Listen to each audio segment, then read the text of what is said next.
The CIA officials. The antiquity of the worn-out wooden chest and the idol was mind-blowing to say the least. It did not belong to this yuga on the Hindu time scale, just as the monk had said. It belonged to a period called Dwapara Yuga, making it the oldest human artifact in existence. Radiocarbon dating conducted by the University of California Radiation Laboratory on the heavy 9-inch thick timber sides and the lid of the chest in which it was discovered arrived at readings that indicated a period around 26,450 BCE. That would make it over 28,450 years old today, and about 23,000 years older than the legendary Hindu Kurukshetra war described in Mahabharata.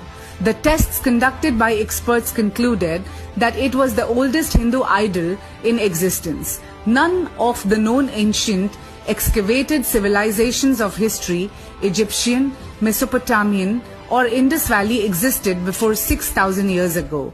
The contents of the chest included a manuscript written on wooden slots and the small brass-like crude metal idol.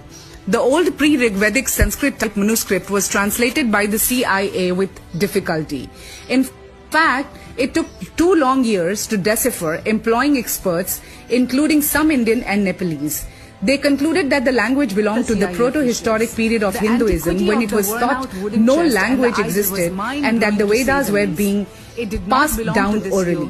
The manuscript appeared to be something similar to Sanskrit, but not quite anything any archaeologist or historian had ever seen before. The manuscript mentioned the name of the idol, Kalp Maha Ayusham Rasayana Vigraha, abbreviated in CIA files to Kalpa Vigraha. The Kalpa Vigraha is a small crude brass idol weighing about 47.10 grams, depicting a deity resembling the Hindu god Shiva seated on one knee, a serpent's hood forming a canopy above the head of the idol. In the right hand of the figure was a circular weapon, perhaps the Sudarshan Chakra. Around its neck was a string of beads. The metal formed 3 loops on one side, caused by the snake, an arm holding a conch shell, and the discus. It measured about 5.3 centimeters tall and about 4.5 centimeters wide, with an oval base 2.5 centimeters long and 1.7 centimeters wide. There was no doubt the small statue was of extreme importance, that it have been preserved with such care in a chest of such strength and durability.